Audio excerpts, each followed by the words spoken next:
ఆలోచిద్దాం, ఆశీర్వదిద్దాం. ఉమ్మడి నల్గొండ, ఖమ్మం, వరంగల్ పట్టభద్రుల ప్రశ్నించే గొంతు తీన్మార్ మల్లన్నకు మొదటి ప్రాధాన్యత ఓటు వేసి గెలిపిద్దాం. గ్రామాలలో ఉన్నటువంటి యువకులు, మహిళా ఓటర్లు, సోదరులు, సోదరిమణులు, ఉద్యోగస్తులు మిమ్మల్ని డబ్బులతో మభ్యపెట్టాలని చూస్తూ ఉన్నారు. కానీ మీ ఆలోచన విధానాన్ని మార్చేటువంటి శక్తి ఎవరికీ లేదనేది నాకు తెలుసు. మీరు గొప్పవాళ్ళు, మీరు మేధావులు, మీరు ఉన్నతంగా ఆలోచించేటువంటి వ్యక్తులు కాబట్టి ఇవాళ బిట్స్ పిలానీలో చదివి మీ అక్రమాలు ప్రశ్నించే గొంతులు పైసలు ఎందుకు పంచుతాయి సార్? ప్రశ్నించే గొంతు పైసలు ఎందుకు పంచుతుంది? ఏమీ లేనటువంటి నేను మీ అందరికీ తెలుసు నీతిగా క్లీన్గా ఉండాలనే ఉద్దేశంతో వస్తూ ఉన్నా. నిజంగా డబ్బులు పెట్టే గెలవాలనుకుంటే అలాంటి గెలుపు నాకు వద్దు సార్. ఎందుకంటే నాకు కావాల్సింది ప్రజల ప్రేమ కావాలి, నేను ప్రజల కోసం సేవ చేయాలనుకుంటున్నాను. అంతే తప్ప కానీ అక్రమ మార్గంలో డబ్బులు వెచ్చించి గెలవాలి అనేది కాదు.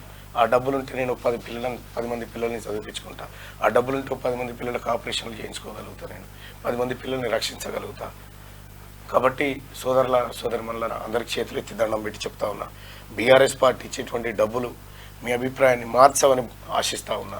మీ అభిప్రాయం ఉన్నతమైనది.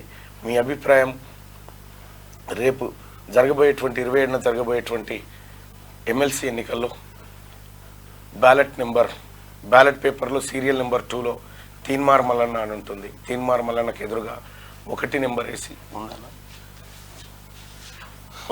వేసి గెలిపించాల్సిందిగా మీ అందరిని రిక్వెస్ట్ చేస్తూ ఉన్నా. ఇవాళ ఒక్కరోజే నాకు క్యాంపెయినింగ్ చేసుకునేటువంటి అవకాశం ఉంది. నేను సజావుగా, నీతిగా, నిజాయితీగా క్యాంపెయినింగ్ చేసుకుంటా ఉన్నా. ఎక్కడికి పోయినా పట్టభద్రులు చెప్తుంది ఒకటే మాట 3 జిల్లాల్లో, అన్నా పోయినసారి అన్యాయం జరిగింది, ఈసారి ఖచ్చితంగా మేము నిలబడతామని చెప్పి 24 ఉద్యోగ సంఘాలు ఇవాళ తీన్మార్ మల్లన్నకు అండగా నిలబడి మద్దతు చేస్తూ ఉన్నాయి. అలాగే CPM, CPI, Telangana Jana Samithi, new democracy, అట్లా ఆల్ ఇండియా ఫార్వర్డ్ బ్లాక్ మీ అభ్యర్థినే పెట్టమని చెప్పారు. 6 స్వతంత్ర అభ్యర్థులు వాళ్ళ నామినేషన్లు ఉపసంహరించుకున్నారు. ముత్తులింగం అనేటువంటి అభ్యర్థి వరంగల్ నుంచి నేను నామినేషన్ ఉపసంహరించుకోలే, కానీ నాకు ఓటేయకండి, నా ఓట్లు తీన్మార్ మల్లన్నకి వేయండి అని చెప్పి నిన్న ప్రకటించడం జరిగింది. ఇంతమంది ప్రజలు ఏదో చిన్న ఆశపడతా ఉన్నారు, మల్లన్న ఏదో చేయాలనుకుంటున్నాడు ఈ సమాజం కోసం అని చూస్తూ ఉన్నారు. సోదరులారా, ఒక మాట అయితే చెప్తా, నేను అందరిలాగా కాదు, నేను ఖచ్చితంగా నేను ప్రజల మనిషిగా ఉండాలనుకుంటున్నా, ప్రజల మనిషిగానే చావాలనుకుంటున్నా. అంతే తప్పగానే ఇంకొక వేరే ఉద్దేశం లేదు. దయచేసి బీఆర్ఎస్ పార్టీ వాళ్ళు ఇవాళ మీకు డబ్బులు పంచుతారు ఎట్లాగో. ఎందుకంటే కేటీ రామారావు టార్గెట్ ఒకటే, బీఆర్ఎస్ టార్గెట్ ఒకటే, తీన్మార్ మల్లన్న చట్టసభకు రావద్దు. తీన్మార్ మల్లన్న చట్టసభకు వస్తే వీళ్ళు చేసినటువంటి అవినీతి పైన, వీళ్ళు చేసినటువంటి కుంభకోణాలపైన విచారణ కోరుతూ ఉంటాడు, విచారణకు ఆదేశించమని చెప్తా ఉంటాడు. ఈ ప్రజల భూములు లాక్కున్నారు, వాటిపైన ఎంక్వైరీకి ఆదేశించాలని డిమాండ్ చేస్తాడు. కాబట్టి తీన్మార్ మల్లన్న రావద్దు అనేది వాళ్ళ ఇంటెన్షన్. ప్రజలారా, మీ ఆశీర్వాదం ఉంటే, మీ ప్రేమ ఉంటే, మీ దయ ఉంటే, మీ కరుణ ఉంటే నేను చట్టసభకు పోతా. కానీ ఒకటి మాత్రం నిజం, అవినీతి పరులను మాత్రం ఎట్టి పరిస్థితిలో వదిలిపెట్టాను. ఇది నేను మీ అందరికీ నా అంతరాత్మ సాక్షిగా చెప్తున్నటువంటి మాట. ఇంకా కూడా చెప్పాలంటే సోదరులారా, పట్టభద్రులారా, దయచేసి ఈ న్యూస్ను మీ వాట్సాప్ గ్రూప్లలో షేర్ చేయండి. నేను అవినీతికి పాల్పడను, అవినీతి చేయను, అక్రమ మార్గంలో డబ్బులు పంచేటువంటి పరిస్థితిలో లేను.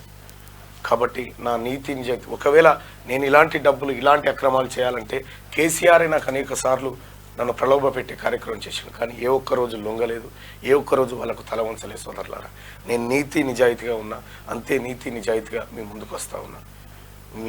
ఇక నా ఎమ్మెల్సీ ఎన్నికలకు సంబంధించినటువంటి అంశం పట్టభద్రులారా మీ పాదాల దగ్గర పెడుతున్నా. మీరు ఏం చేస్తారు, మీరు తీసుకునేటువంటి నిర్ణయమే ఫైనల్. ఆలోచిద్దాం, ఆశీర్వదిద్దాం. ఉమ్మడి నల్గొండ, ఖమ్మం, వరంగల్ పట్టభద్రుల ప్రశ్నించే గొంతు తీన్మార్ మల్లన్నకు మొదటి ప్రాధాన్యత ఓటు వేసి గెలిపిద్దాం.